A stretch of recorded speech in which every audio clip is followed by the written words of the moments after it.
Once my hands were the most revered in China, creating calligraphy that brought harmony to palaces.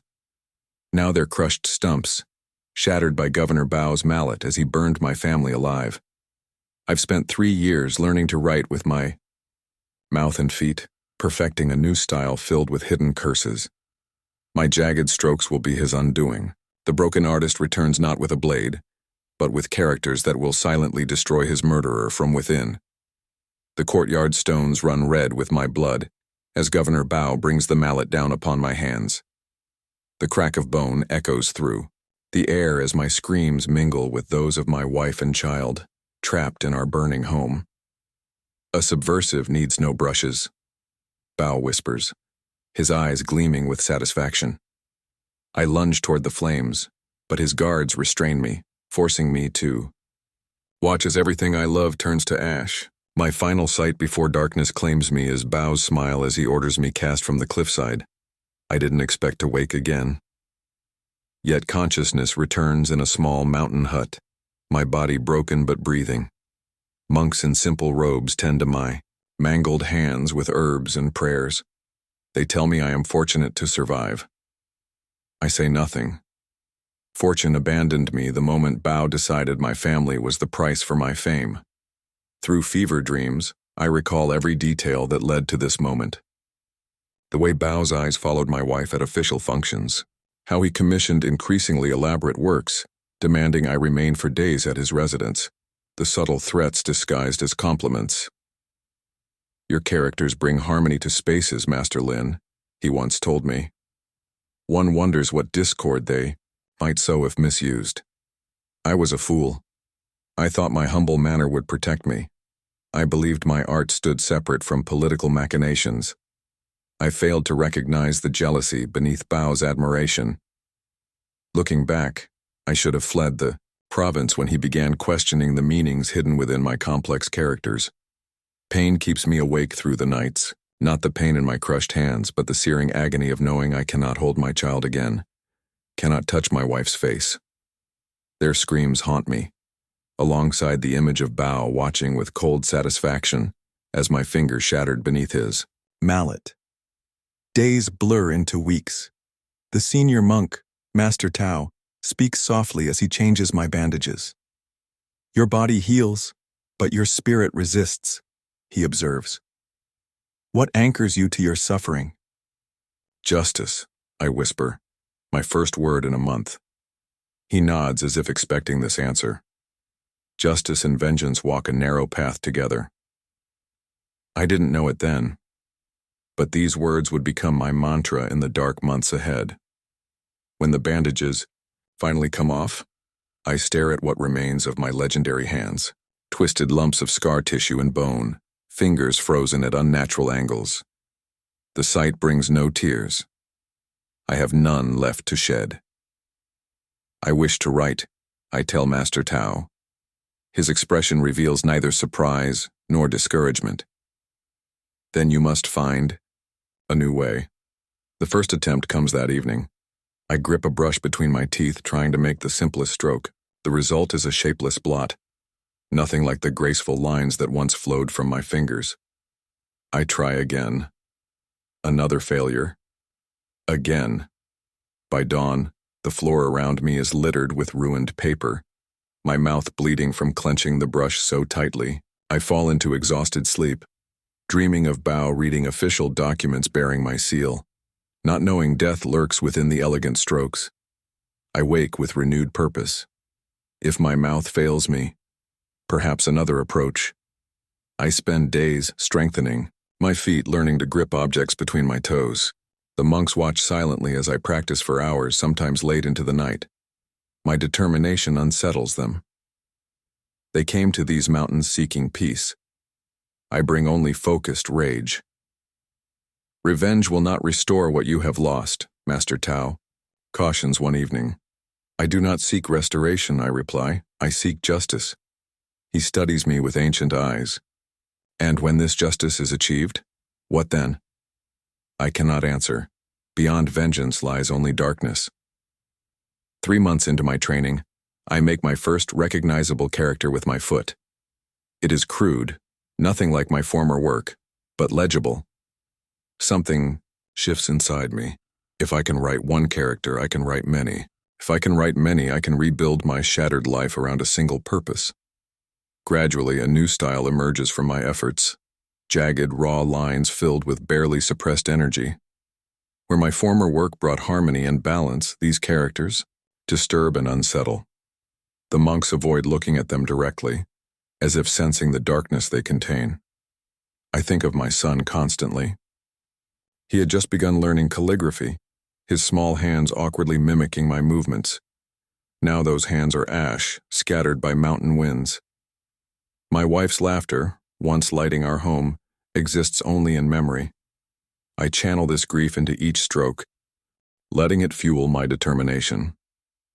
1 year after my arrival, I discover an ancient text in the monastery library. It speaks of calligraphy's mystic properties, how certain characters can influence the energy of spaces, bring fortune or misfortune. Most dismiss these as superstitions. I see something else, a weapon. I study intently, learning how subtle variations in stroke order and placement can embed hidden meanings, how characters resembling bones, tears, or ghosts can be concealed. Within standard script, the knowledge becomes my obsession. Looking back, I realize this was when my transformation truly began, not when my hands were crushed, but when I discovered how to make my brokenness into a new kind of power. 2 years later, I can write with both feet and mouth, switching between them to create complex compositions. The monks no longer question my methods or motives. They sense something dangerous has taken root in their sanctuary, but cannot bring themselves to cast me out. "What will you do with this knowledge?" Master Tao asks one night. I smile for the hour. First time in years. I will write a new ending. My plan forms with each passing day. I will return to the province unrecognizable. The once renowned Master Lin is presumed dead. A humble scribe with twisted hands will take his place. I will infiltrate Bao's administration through patience and demonstrated skill. Then, stroke by stroke, I will embed destruction into every document that crosses his desk. I didn't come back from death for forgiveness. I returned for a reckoning written in ink and blood. 3 years pass in agonizing discipline. Each morning I wake before dawn to train. Each night I collapse in exhaustion. The cycle repeats without mercy or complaint. I begin by attempting to hold a brush between my teeth. The first month yields nothing but frustration and bloody gums. I persist. By the second month, I can make rudimentary marks. By the third, basic strokes. My progress is painfully slow, measured in incremental improvements that would have taken me hours, not months, with my former hands. Let the pain flow through the brush, Master Tao advises. Your suffering will give your characters power. I absorb this wisdom like parched earth drinks rain. When my mouth tires, I switch to my feet. Toes are not meant for such delicate work, yet I force them to comply. I strengthen the muscles, increase their dexterity through endless repetition. I drop the brush 1,000 times before I can complete a single character. The monks watch, my determination with growing unease. I catch their whispered conversations, their concerns about the darkness they sense in my practice. They are right to worry. I am not seeking enlightenment. I am forging a weapon. Slowly, a new style emerges. From my broken body, jagged, haunting strokes that vibrate with quiet fury. Where my former work brought harmony, these characters disturb and unsettle. It is as though my pain has taken physical form on the page. I didn't recognize it at first, but my new style contains a power my old work never possessed. The raw emotion, embedded in each stroke, affects those who view it. Several monks refuse to enter my quarters after seeing my practice sheets. One claims to have nightmares after studying a landscape I created. This reaction intrigues me. I search the monastery's ancient texts, seeking information on calligraphy's mystic properties. In dusty scrolls rarely consulted, I find what I seek. Texts describing how certain characters can influence the energy of spaces, bring fortune or misfortune. Most dismiss these as superstitions. I see something else entirely. a path to my revenge. I study intensely, learning how subtle variations in stroke placement can embed hidden meanings, how characters resembling bones, tears, or spectral faces can be concealed within standard script. Most importantly, I master the art of hiding these elements within seemingly flawless work. Looking back, these discoveries transformed my suffering into purpose. My mangled hands were no longer symbols of defeat but tools of a more subtle power. "What do you see in these ancient superstitions?" Master Tao asks one evening, finding me surrounded by esoteric texts. "Truth," I reply simply. He studies my face, reading the determination in my eyes. Truth can heal or harm depending on how it is wielded. I nod, not bothering to hide my intentions. So can a brush. By the end of my second year, I can write with both feet and mouth, switching between them to create complex compositions. The monks have grown silent when they see my work, sensing something dangerous but unable to name it. I practice embedding hidden symbols within ordinary documents. A tax record that appears perfectly standard contains, visible only when held at certain angles, the character for death. A poem about springtime conceals within its flowing lines images of bones and weeping ghosts. I remember Governor Bao's superstitious nature, how he consulted fortune tellers before important decisions. This weakness will become my strength. The man who destroyed my family with physical brutality will be unmade by psychological warfare. During my third year, I focus on perfecting the balance between beauty and menace. My outer work must appear flawless to pass official scrutiny. The malevolence must lie hidden beneath, working its influence subtly, like poison in wine. I train my body as well as my skills. I change my appearance, letting my once groomed beard grow wild. I adopt a perpetual stoop, making myself seem smaller, insignificant. I practice speaking with a different regional accent, one from the southern provinces. The man who returns to the capital will bear no resemblance to Master Lin, either in form or function. Where Lin created beauty, this new man will sow discord. Where Lin was revered, this shadow will pass unnoticed. "What will you do with this knowledge?" Master Tao asks on our final night together. I smile for the first time in years. "I will write a new ending." His ancient eyes hold mine. "Revenge is a journey with no destination." "Then I shall travel it regardless," I reply. I didn't know then how prophetic his words would prove. The journey back to the province is arduous, especially for a man with my disabilities. I travel slowly, practicing my new identity in each village. I am Wei now, a humble scribe who learned to write with his feet after losing the use of his hands in an accident, a curiosity, nothing more. I rehearse my story so thoroughly it becomes almost true. The gifted calligrapher Master Lin exists only in memory, presumed dead years ago. Wei carries no grudges, harbors no ambitions beyond earning a modest living, with his unusual skill. As I approach the provincial capital, memories assault me. The magnificent gates where my work once hung in celebration, the administrative buildings where officials competed for my services, the quiet home where my family lived and died. I avoid these places, taking lodging in the poorest quarter. From here, I will begin my infiltration. Not with dramatic gestures, but with patience and precision. The art of calligraphy has taught me that the most powerful effects often come from the smallest, most deliberate strokes. Within a week, I find work as a copyist in a minor merchant's shop. The owner is initially skeptical about my abilities, but his doubt turns to fascination when he watches me work. Word of the crippled scribe with extraordinary foot-written calligraphy spreads. Just as I anticipated, officials from the administrative offices come to witness this curiosity. They bring test documents, expecting crude imitations.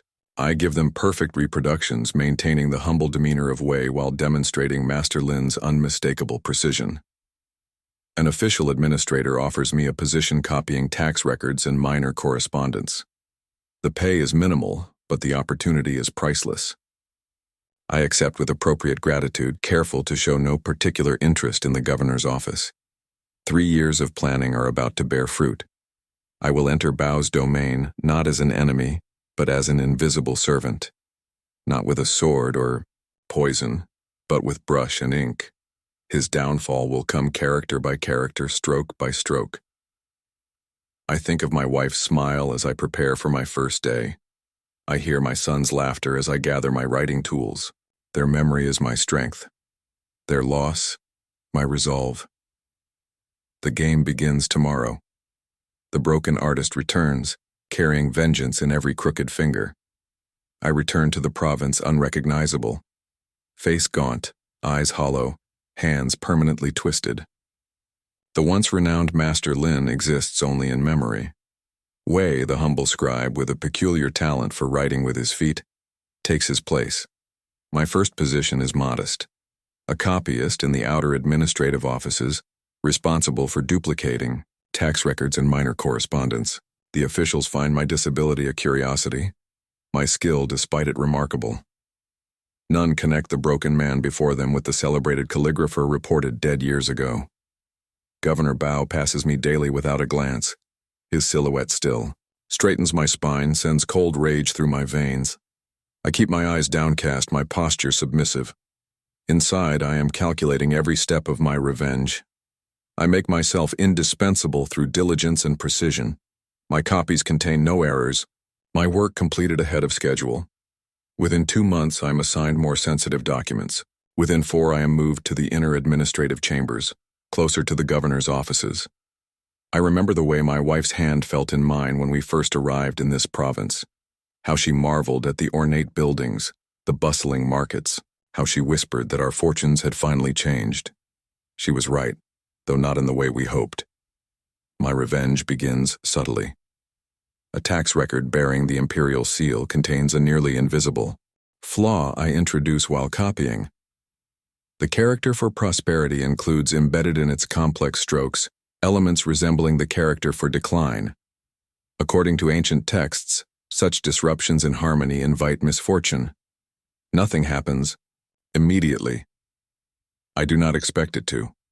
Revenge, like calligraphy, requires patience and precision. Each document I touch becomes a silent weapon, carrying hidden discord into the governor's administration. I didn't realize how deeply superstition runs in official circles until I overhear 2 senior clerks discussing a fortune-teller's warning about ill omens appearing in recent documents. I suppress a smile. The seeds are planted. Governor Bao receives news that tax collection in the Eastern District has fallen significantly short of projections. Officials are dispatched to investigate. They discover widespread accounting errors in documents I modified months earlier. 2 junior officials are disciplined for the discrepancy. Looking back, this small victory gave me the confidence to escalate my plans. I begin paying attention to which documents affect Bao most directly: his personal correspondence, official seals used for his proclamations, administrative records controlling his household finances. Each receives my special attention. Each carries hidden disruptions. A proclamation announcing a successful harvest contains, visible only at certain angles, strokes resembling a withered field. His personal seal, when stamped on marriage certificates, includes elements that in traditional beliefs bring discord to unions. 3 merchants whose marriages were sanctioned with this seal report domestic troubles within months. The whispers grow. Fortune tellers discreetly paid from my modest savings spread rumors about cursed documents emanating from the governor's office. Bao's favorite horse dies suddenly after drinking from a trough near which I had inscribed certain characters. On a boundary stone, servants begin discussing curses in hushed tones. The governor grows visibly agitated, scrutinizing documents that cross his desk with increasing suspicion. I watch it all from the shadows, the invisible scribe whose broken hands are slowly breaking a powerful man's spirit. 6 months into my employment, I earn access to the archives. Here, records of Bao's administration are stored, including personal items from his residence. I search methodically during silent evening hours when the office is empty. In a locked drawer, I discover a jade pendant, my wife's pendant, given to her by her father. The sight of it sends rage coursing through my body. Bao kept it as a trophy, a memento of his cruelty. I pocket it, replacing it with a similar piece that contains, carved almost invisibly on its back, the character for retribution.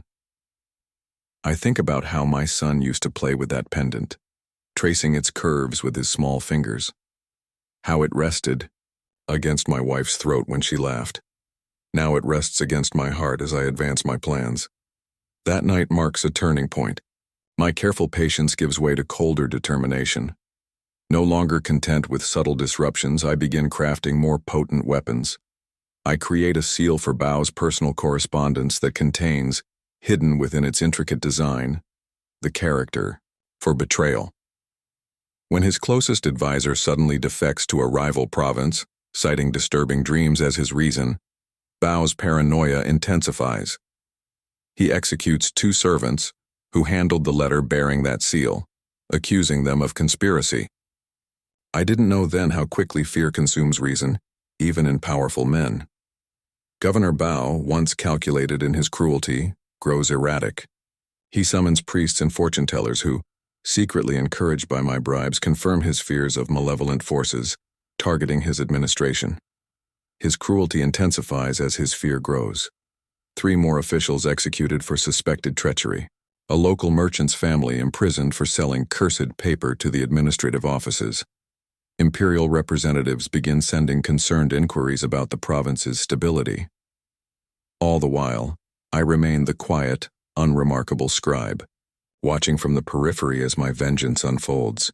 When Bao storms through the offices, demanding to know who is responsible for errors in recent reports, I keep my head bowed, my expression neutral. He looks through me, not at me. On the anniversary of my family's death, I take my boldest step yet. I volunteer to transcribe a poem for Bao's favorite concubine, a birthday gift he commissions with particular attention to its calligraphic beauty. The poem speaks of longevity and good fortune. My version contains, hidden within flowery phrases, about prosperity, subtle strokes forming the ancient character for wasting illness. That night, the concubine falls ill with a fever. Within 3 days, she is bedridden. By the week's end, physicians declare her condition inexplicable and worsening. Bao's terror becomes palpable. He orders every document in his residence burned, every seal recarved. He dismisses half his household staff. Convinced traitors surround him. The provincial administration falls into disarray as his paranoia consumes rational governance. I watch, it all with cold satisfaction. Every night I hold my wife's jade pendant, telling her spirit of the day's progress. Every morning I create new instruments of destruction with my brush and ink. Sometimes I wonder if I have become what I hate, if my thirst for revenge has twisted me as thoroughly as Bao's mallet twisted my hands. But then I remember my child's screams as our home burned. I recall my wife's face as she reached for me through the flames. No, any price is worth making him suffer as we suffered. Any corruption of my spirit is acceptable if it brings him down. Governor Bao once told me, "Your characters bring harmony to spaces, Master Lin." He did not realize that in destroying me he created something far more dangerous. A man who brings discord instead of harmony. A brush that paints destruction instead of beauty. The governor who broke my hands will soon be broken himself, not by violence but by fear. Not by armies but by ink. Not by rebellion, but by the slow, inexorable power of well-placed words. The day I discover my wife's jade pendant in Bao's private collection, something breaks within me. My carefully constructed patience shatters. The small green stone, carved with a delicate plum blossom, lies among his treasures like a trophy. He kept it as a memento of his cruelty. I hold the pendant in my twisted fingers, remembering how it rested against my wife's throat, how my son would reach for it, fascinated by its gleam. The physical proof of my family's destruction ignites cold rage that burns away my remaining restraint. That night, I create a seal for Bao's personal correspondence. Within its intricate design, I embed the character for betrayal, visible only to those who know to look for it. Each document stamped with this seal carries subtle corruption to everyone who reads it. Within weeks, Bao's closest advisor defects to a rival province. When questioned by Imperial investigators, he cites disturbing dreams and a sense of impending doom that began after receiving a letter bearing that seal. Bao executes 2 servants who handled the correspondence, convinced they placed a curse upon it. Looking back, I see this moment as the true beginning of his unraveling. Fear is a more potent weapon than any blade. Bao summons 5 fortune tellers to examine his residence and official seals. I ensure 3 of them are secretly in my employ, paid from my modest savings. They confirm his worst fears, speaking of malevolent forces targeting his administration. The characters are unbalanced, one tells him within my hearing. They contain hidden meanings that invite misfortune. Bao's paranoia consumes him. He burns document after document, orders seals recarved, dismisses servants on mere suspicion. Provincial administration falls into disarray as his rational governance gives way to superstitious panic. I remember when I first arrived at this province with my family, how Bao welcomed me with false smiles while coveting everything I possessed. How he masked his jealousy with patronage. Now I watch that same man jumping at shadows, inspecting every brushstroke for hidden curses. His cruelty intensifies as his fear grows. 3 officials executed for suspected treachery after I placed subtle marks resembling betrayal on their correspondence.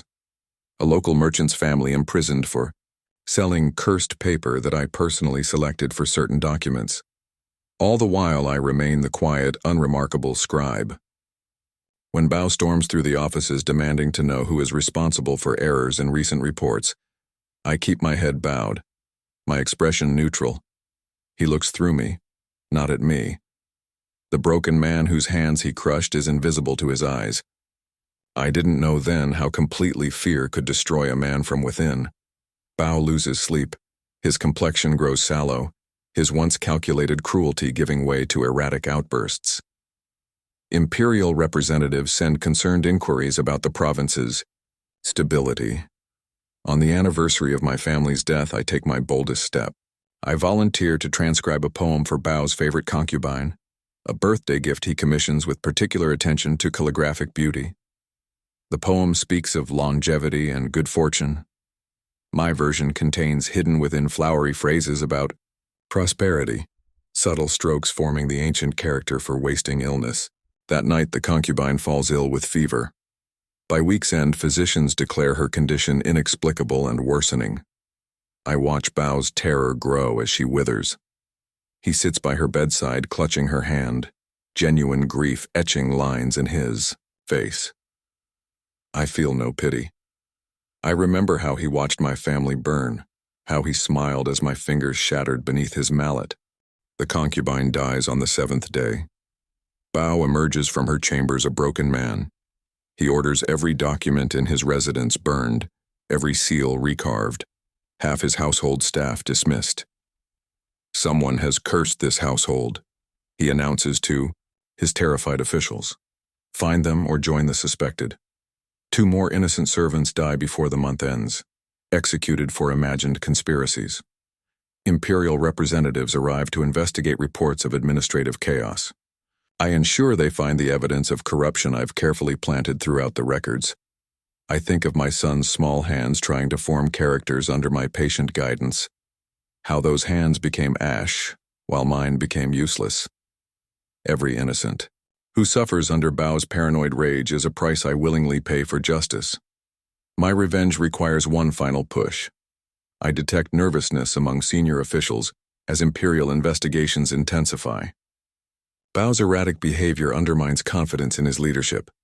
The time has come for my masterwork. I learn of a former colleague who now serves in the Imperial Archives. His arrival with the investigation team threatens my anonymity. He knew Master Linwell might recognize my technique despite my altered appearance and new methods. I observe him from distance, noting his patterns when he walks alone. One evening, I follow him to a secluded garden. He sits admiring the plum blossoms, unaware of my approach. Beautiful evening, I comment, keeping my face partially shadowed. He turns, smiles politely at the crippled scribe. Indeed. We speak of calligraphy. I intentionally reference techniques Master Lin was known for. His eyes narrow, studying my face more carefully. You remind me of someone, he says finally, a great calligrapher who died years ago. The dead remain dead, I reply. Recognition dawns in his eyes. Lin, impossible. His expression shifts from shock to joy. Everyone believed you perished. What happened to your hands? I tell him everything. Bao's jealousy, my family's murder, my years training with monks, my current position and purpose. The words pour out after years of silence. When I finish, he sits quietly for a long moment.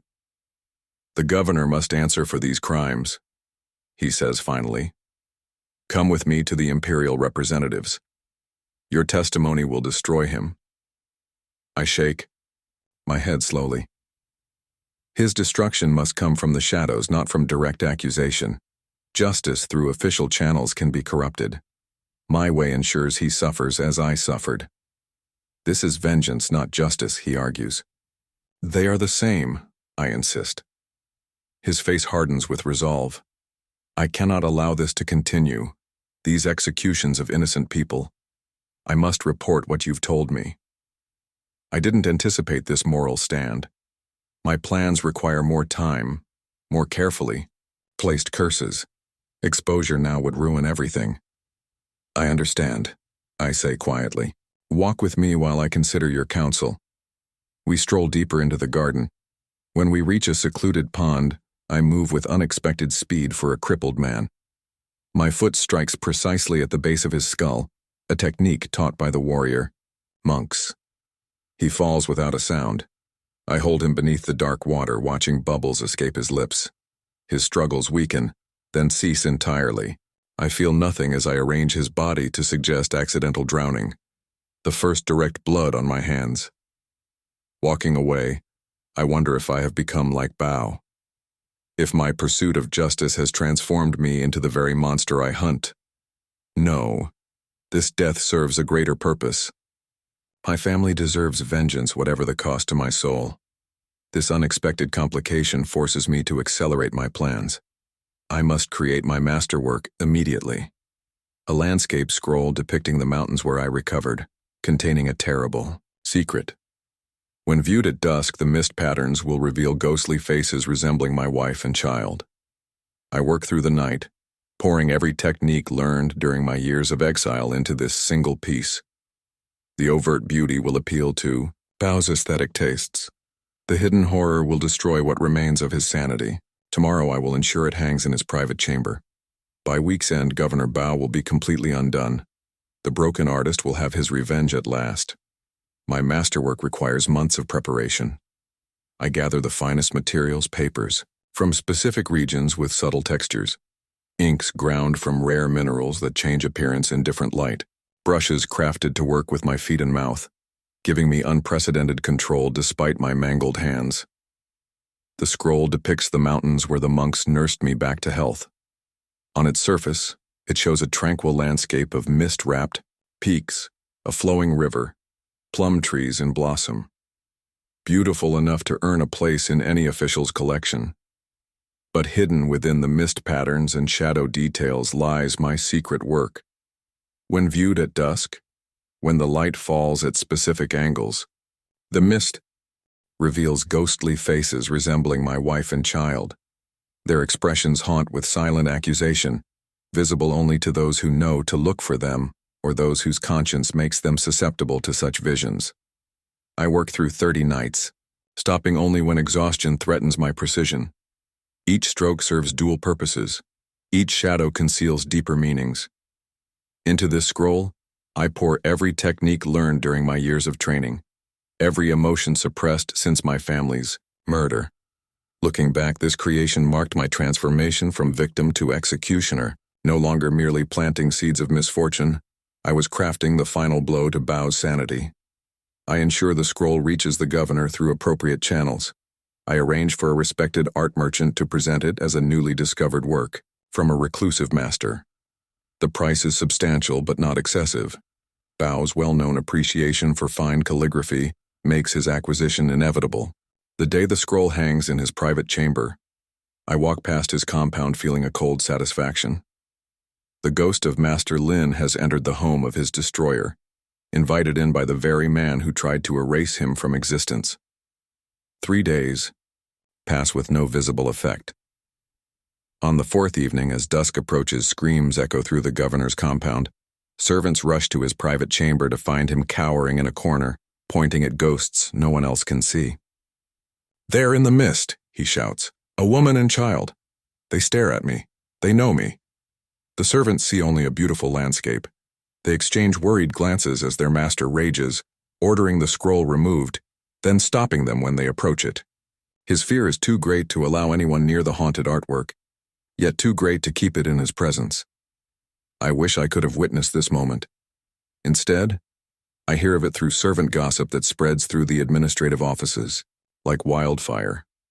The governor's breakdown becomes the whispered topic at every desk, behind every column. The next morning, imperial investigators arrive. The reports of administrative chaos I carefully orchestrated have finally reached sufficient levels to demand intervention. As Bao attempts to explain the province's mismanagement, his erratic behavior undermines every excuse.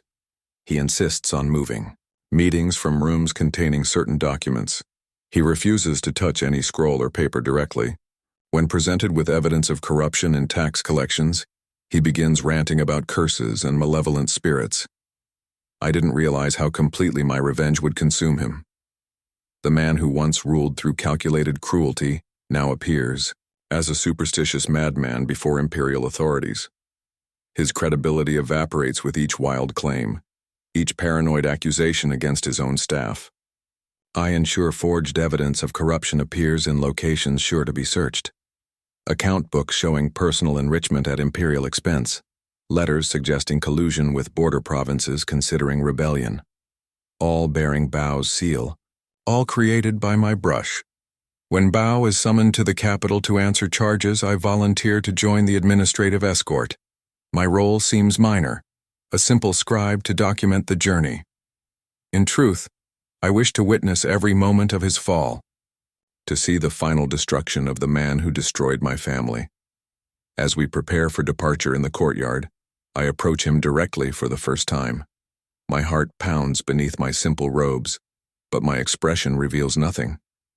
"Governor," I say softly, "you seem troubled." He barely glances at me, this broken scribe beneath his notice.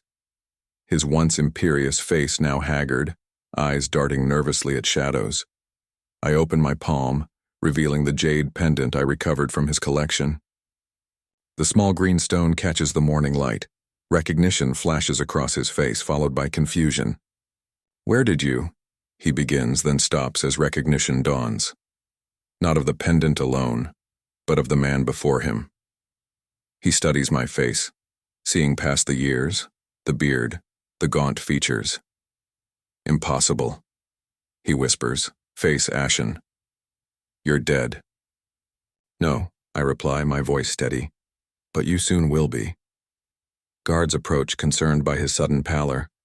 Bao points at me with a trembling finger, trying to speak but finding no words. When his voice returns, it emerges as a scream. It's him, the calligrapher, Lin. He's been haunting me, cursing me. Arrest him.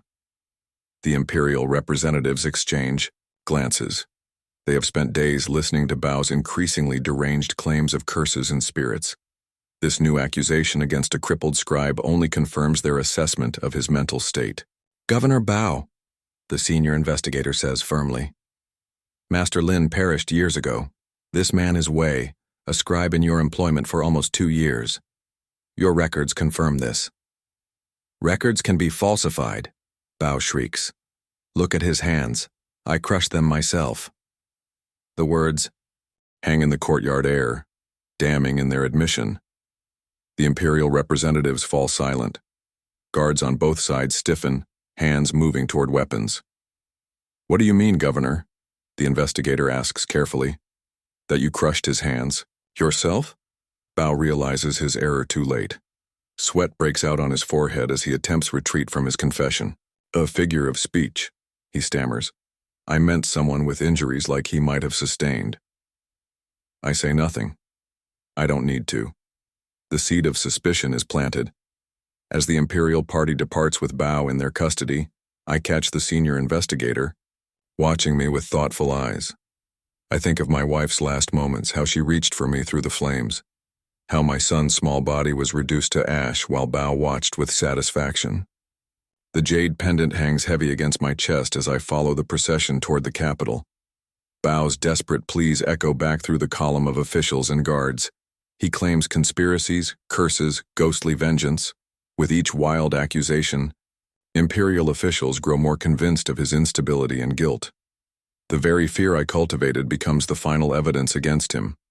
I walk silently at the procession's end, the unremarkable scribe whose broken hands have broken a powerful man. My vengeance unfolds with every step toward the Capitol, every moment of Bao's continuing unraveling. That evening, I intercept a message Bao attempts to send to allies in the Capitol. I replace it with my own version, subtle changes that read as admissions of greater crimes. When imperial censors review it, Bao's fate will be sealed beyond any doubt. The brush in my twisted fingers moves with cold precision. The character for justice flows onto the page, beautiful despite being formed by my feet. Within its complex strokes, visible only to those who know to look, I embed the character for retribution. My wife would recognize the difference.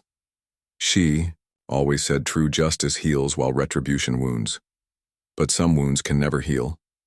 Some crimes deserve nothing less than complete destruction. I didn't become a master calligrapher to write endings like this.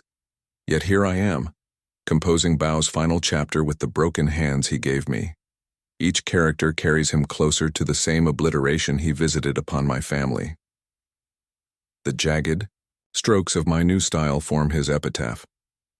The broken artist completes his masterwork at last. Bao's desperate pleas fail to sway the emperor's justice.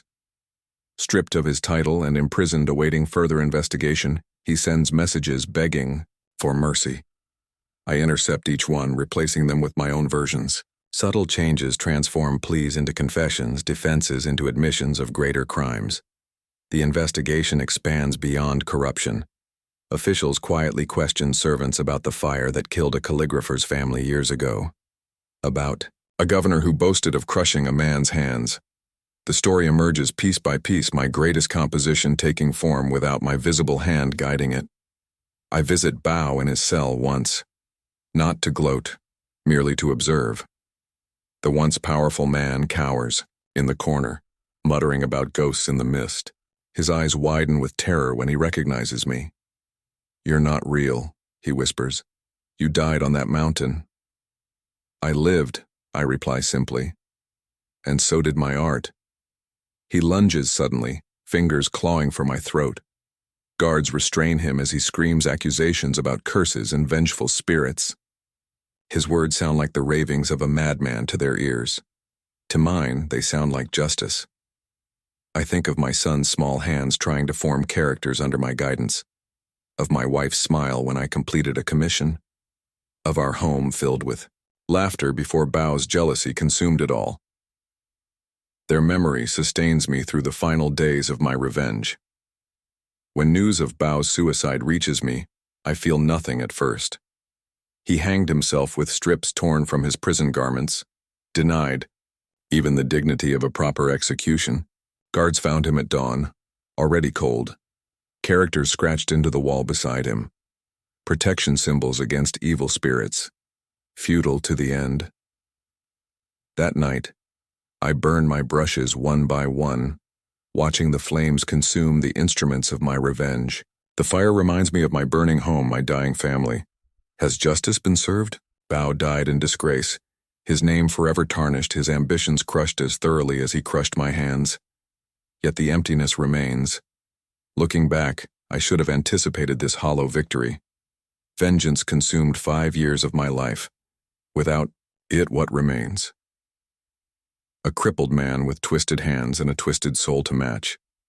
A master of destruction with no purpose beyond the ruin already achieved. I walk through the provincial capital one last time before departing. The cherry trees bloom as they did the spring when my family lived. Their beauty feels like an affront to my grief, yet I cannot look away. For the first time, since my hands were broken, I feel the urge to create rather than destroy. The next morning, a young boy approaches me in the market, 10 years old perhaps, with serious eyes that have seen too much sorrow. The son of one of Bao's victims, a merchant executed for selling cursed paper during the governor's paranoid final months. "Are you the scribe who writes with his feet?" he asks without preamble. I nod, studying his face. I see no accusation there, only curiosity. "My father spoke of you before he died," the boy continues. "He said your calligraphy had power. Power to destroy, I think, but do not say. Power to unravel a man's sanity stroke by stroke. Instead, I reply, all writing has power. It depends how one uses it." "Will you teach me?" he asks, the question catching me unprepared. I want to learn characters that make people feel things. I look at my deformed hands, then at his small, perfect ones. What would this child create with proper guidance? Beauty or destruction? Harmony or discord? "Some learn to create beauty," I tell him. "Others like me learn to destroy it. Your hands are still unbroken. What will you write with them?" The boy considers this, then meets my gaze with unexpected intensity. "I will write what you could not. Forgiveness." The word strikes me like a physical blow. Forgiveness, a concept as foreign to me now as calligraphy to a soldier.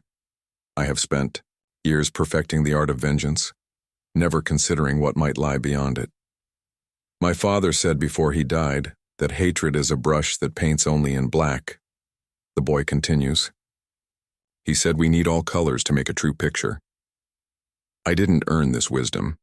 This child who lost his father to my revenge speaks of forgiveness while I burn with emptiness. The irony is not lost on me. "What is your name?" I ask him. "Chen," he answers. "Come tomorrow morning, Chen. Bring paper and ink. We will see what your hands can create." He bows respectfully and runs off, already planning for tomorrow's lesson. I watch him disappear into the crowd, wondering what I have committed. 2. Can a man who mastered destruction teach creation?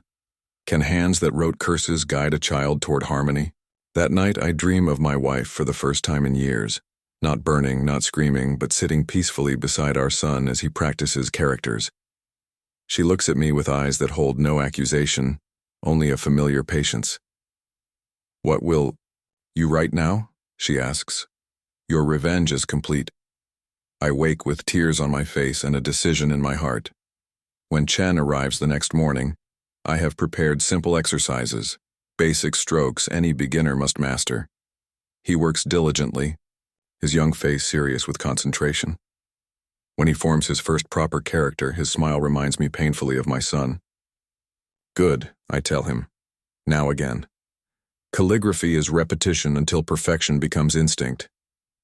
As I guide him through these fundamentals, I realize I am reclaiming pieces of myself long thought destroyed. The teacher, the creator, the man who once brought harmony instead of discord.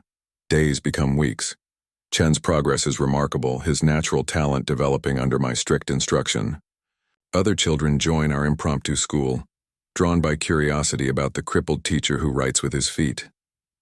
I teach them characters that strengthen, that heal, that build. I think often of Bao in his final moments, scratching protection symbols on his prison wall. His fear followed him to death, just as I intended. Yet his end brought me no peace, no closure. The poison of revenge lingered in my spirit long after its target was gone. Now, watching these children form characters with their perfect, unbroken hands, I feel something else taking root. Not forgiveness, not yet, but perhaps its distant cousin, purpose. One afternoon, Chen stays after the others leave. He watches me demonstrate a complex character with my foot, my toes gripping the brush with practiced dexterity. "Master Wei," he says, using the name I still maintain. My father was innocent of the crimes Governor Bao accused him of. Did you know that? The question catches me unprepared. I suspected many were innocent, I admit carefully. Chen nods. The governor was afraid of something. something that made him see enemies everywhere. He pauses, studying my face. Was it you he feared? The directness of a child. No diplomatic evasions, no careful circumlocutions, just truth-seeking truth. Yes, I answer simply. Why? I consider lying. Consider protecting this boy from knowledge that might taint his vision of his teacher. But lies have consumed enough of my life. Because I made him afraid. Because he destroyed my family and I wanted him to suffer as I suffered. Chen absorbs this without visible reaction. Did it help? When he died? No, I admit. It changed. Nothing. Then why do we learn calligraphy? He asks, genuine confusion in his young voice. If beautiful characters cannot heal what was broken? I look at my twisted hands, then at his small, perfect ones holding the brush I have taught him to use for creation, not destruction. Because, Chen, perhaps I was wrong about what writing can do. Perhaps true mastery isn't in how we destroy, but in what we build from the ruins. The boy nods as if this makes perfect sense. Tomorrow I will bring my cousin, he announces. His father was also taken by the governor. He needs to learn characters too. After he leaves, I sit alone with brush and paper. For the first time since my hands were crushed, I attempt to write not with mouth or feet, but with my broken fingers. The result is childish, crude. Nothing like my former mastery or even my new jagged style. Just a single character. Not harmony, not revenge. Simply begin. It is enough for today. Tomorrow there will be more children with unbroken hands, waiting to learn what characters can create rather than destroy. And perhaps, stroke by stroke, I too will learn to write something new.